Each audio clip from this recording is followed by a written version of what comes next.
Hey guys, welcome back to the channel. Today's gonna be one of those videos that I was not planning, and from the thumbnail, yes, you guys can see that the truck is dead. Well, long story short, yesterday was Easter. We went up to our in-laws. They live about an hour and a half away from here, so it's like 80, 90 miles, something like that from here. So we went up there, went to church, spent time with the family, had a really good meal.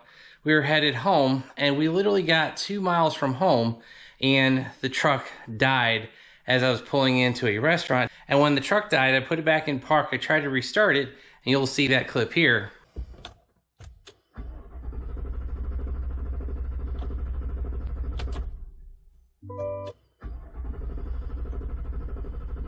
And as you can see, the truck will not start because it basically is acting like it's not getting any fuel. Now, I was concerned it was the motor. I was concerned the motor was locked up. Now, I had my better half with me, so I popped the hood. I had her try to start the truck, and I could see the bottom end was spinning, and everything was moving just fine with the accessory belt and serpentine and all that stuff. So, don't think it's the motor. What I think it is the fuel pump control module. Now, you guys will see a picture here from our Air Force gauge with the P number, basically your DTC code. And looking up that DTC, it basically says like injector harness bank 1, something like that. Well, I later put in Silverado in that same statement, and basically what it said was there were a lot of threads out there pointing to these fuel pump control modules. Well, the ironic thing is I had this fuel pump control module in the truck.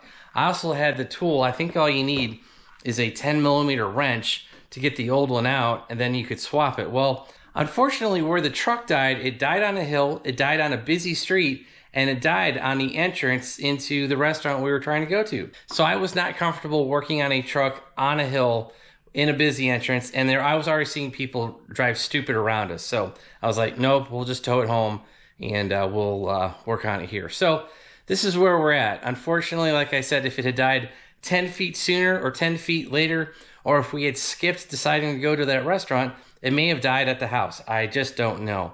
But this fuel pump control module is not hard to change. It's up on the frame near the gas tank. We need to find it first.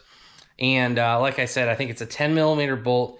You disconnect 2 bolts and you pull it out. You should be good to go. Part number for this is going to be 13554821. Double check that on the part. Yeah, 13554821. I picked this one up on Amazon like, I don't know, a year and a half, maybe 2 years ago. And the reason I bought it is because I had seen people get stranded with their trucks that just died in the middle of the road, kind of like ours did. And I saw that this had been a common problem. Now, I'll be honest, guys, I had not seen a post about this in a while. I happened to be reading something on Saturday and saw some guy, his truck had died, and everyone suggested it might be the fuel pump control module. I was like, we're going on a fairly lengthy road trip tomorrow. We should probably take that just in case. Took it, of course, ended up needing it on the way home, but like I said, just where the truck died, I wasn't comfortable with my safety or my better half's safety with trying to work on it there. So we got the truck towed home. It was like $90. Yeah, it was kind of an expensive tow, but they were towing at night on a holiday, and yeah, so it is what it is. I've already submitted that paperwork to the insurance company. They're going to write me a check to cover the tow, so we're good there. So we're not really out any money, but yeah, so let's go ahead, get under the truck, and get this stupid fuel pump control module installed, and hopefully this resolves all of our issues. All right, guys, so we are right underneath the back of the fuel tank, and here is the module we're trying to replace, the fuel pump control module.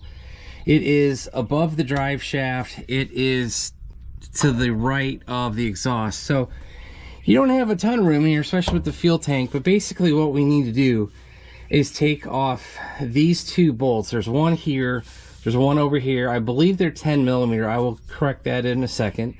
And then once we get this whole bracket loose, we can pop the module and the wire harness down with it, have it come down here by the drive shaft, and we should get enough room to get the plastic connector here off the end. All right, guys, you can see we have both of the bolts off. We have the module hanging here free, and yes, it was a 10mm bolt. And the tool that I used to get these off was a little icon wrench. This is actually a 12, but One of these little icon stubbies with a flexible head worked perfectly fine to getting this off. And yes, it took a little bit more time because I didn't have a battery powered ratchet. But honestly, guys, what you will eventually be tightening down to is a plastic bracket. You're not going to want to be using a impact or a ratchet on this anyway. Not that you're going to have the room for it. So let's go ahead. We'll get this disconnected. Basically, we're going to pull up on this little orange connector, and then we're going to pop this loose. This is like a ECM where you grab it and it kind of lifts off. I'll show you once we get it loose, but basically this clamps down just like an ECM, as you guys can see, that little locking device right here. All right, so like I was saying, this clamps down like an ECM.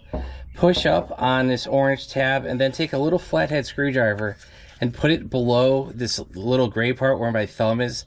Push up ever so slightly and it'll start loosening up the locking mechanism, and you guys should just be able to pull this off, and kind of like I said, and this should fall out. All right, we got the new module installed. As you guys can see, it's nice and pretty and clean. That won't be that way for long. Then we got the latch and locking mechanism pushed back on. Push down on this little locking tab.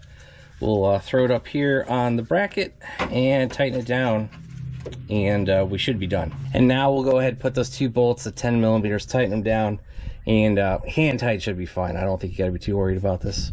You can see we got both the bolts installed. Those are 10 millimeters like we're talking about. Tighten them down a little tighter than hand tight. Make sure your connector's on and you're pretty much done. Let's go ahead and try to start the car, see what it does. Let's try starting it.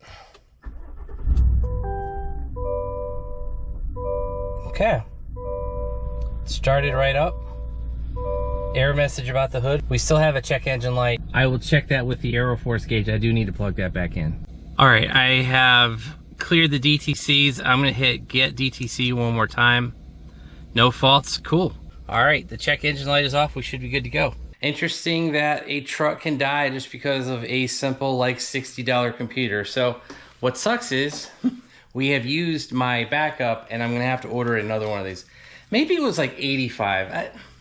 It's somewhere between like 60 and 100 bucks. I don't remember being super expensive. So I'm gonna go ahead on Amazon and order another one of those and just have it as a backup. And so yeah, it is April of 2026 and I got that truck in late 2024. It's like August. So, and I think it had been sitting at that dealership for like a while. So we got roughly 4 years out of that. That ain't too terrible. And I think other people have had them fail earlier or later. It just kind of depends. But yeah, the other thing I wanted to say, guys, the truck only has 22,000 miles on it. So it's not like I've got 100,000 miles on it and it's been beaten or anything like that. It's got barely 4,000 or 5,000 miles a year on it. And yeah, this is just one of those stupid things that shouldn't fail, but they do. So yeah, just a reminder, part number is 13554821. That is the one that I ordered. They may have changed the number since then. If they have, I'll update that down below in the comments. So yeah, I'm just glad that was a relatively quick and easy fix, and we were able to make a video of it. That is the other thing, guys. If we had repaired that on the side of the road, I would not have been filming that. So we wouldn't got a video out of it, and like I said, the insurance company is paying for my tows. So we're really not out anything, and we got another video for the truck. So can't really complain about that. And so yeah, that's pretty much gonna be it. If you guys like the video, hit that like button.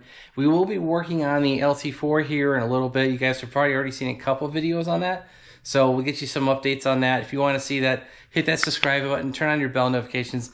If you guys want to help support the channel, check out all the links down below. Try to give you a link for the tool that you're gonna need as well as the module you're gonna need. I did buy that on Amazon, I'm pretty sure. Get you links for that, and also check out our website, BonecrrusherSS.com. We got t-shirts, hats, stickers, swag, car parts, old parts, new parts, all that stuff, and it's all on the website. So check that out, and that's gonna be it. Thanks, guys. Have a great one.